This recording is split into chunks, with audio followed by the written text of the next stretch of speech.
And we're back, guys. We have a treat in Washington, D.C. We have a lightweight championship bout.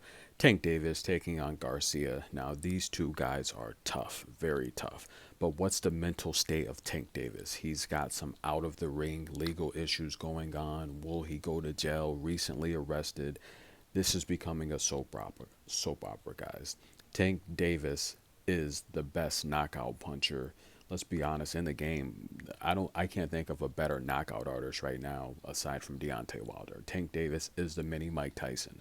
But with that said, there hasn't been an upset championship bout in Washington D.C. in this arena since Mike Tyson lost the bout, guys. Listen, this is going to be a great fight. The lightweight division right now is probably the hottest division right now. So most people recognize, look, the undisputed Devin Haney as the number one in this division. Lomachenko, number two. Tank Davis is recognized as the third best fighter in this lightweight division. And we're talking about up to 135 guys, up to 135 pounds. And then we have Garcia. We also have Isaac Cruz. But what about up to 130 pounds? The junior lightweight division. We have Shakur Stevenson.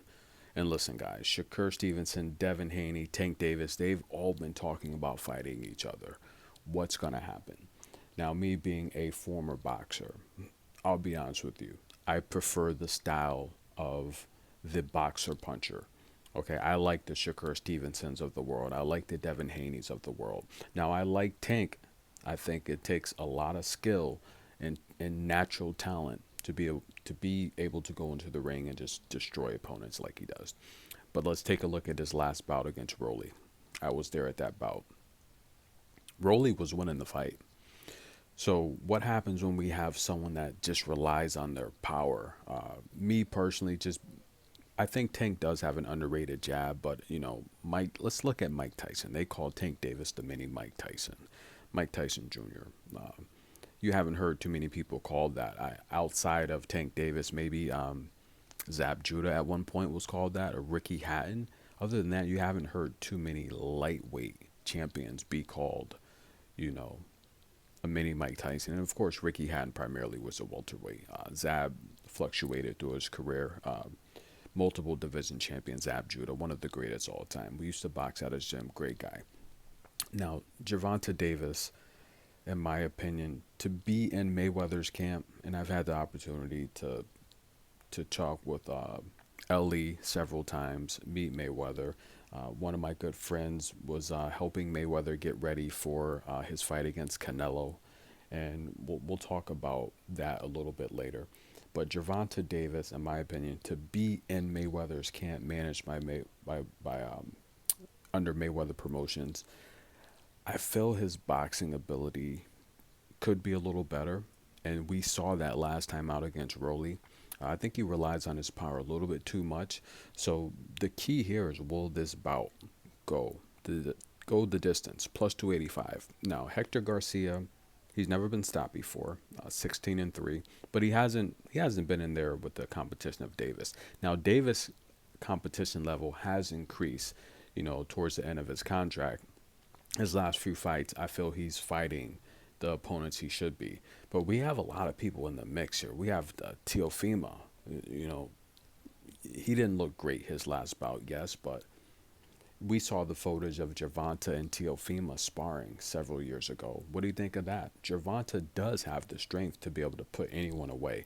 This is the bout here where the reality here is, I think the value personally, the 7.5 is minus 135, but the reality here is, for this bout not to go the distance, it's going to take a couple things. Hector Garcia is going to need to get on his bicycle for one, right? He's going to need to hit and move. He can't exchange with Tank. But I think the value primarily is probably going to be somewhere between 5.5, like in over 5.5 rounds. That's probably going to be the best value for this type of bout. But right now we have Jaron Ennis. Now he's talked about fighting Earl Spence, Terrence Crawford. Now he is the next big thing in boxing right now. One of my good friends sparred with Mayweather and Earl Spence, and he said to me personally that Mayweather's the greatest, of course, but he said Earl Spence is the strongest person he's ever sparred with. So if Jerron Ennis is going to move up to that type of power, he's got to put guys away like this. So we're going to see what happens. He's a huge favorite. Now, boxing's always been the best kept secret when it comes to odds. Now, tennis is, in my opinion. But we're going to see if Jerron can put him away. And the question of the day, can Gervonta Davis put away Hector Garcia? He's got a lot going on out of the ring. He's going to need to go in here and get this bout over with. I personally think the best value is probably going to be an over of maybe 5 rounds, probably. I think Hector can survive 5 rounds. Gervonta Davis, the problem between Hector and someone like Rolly is strong. He has a knockout power and the boxing ability. Hector's tough, but I don't think he has the boxing ability of a Rolly. Stay tuned, guys. This is good energy. Boxing, Showtime pay-per-view tonight. Get your popcorn.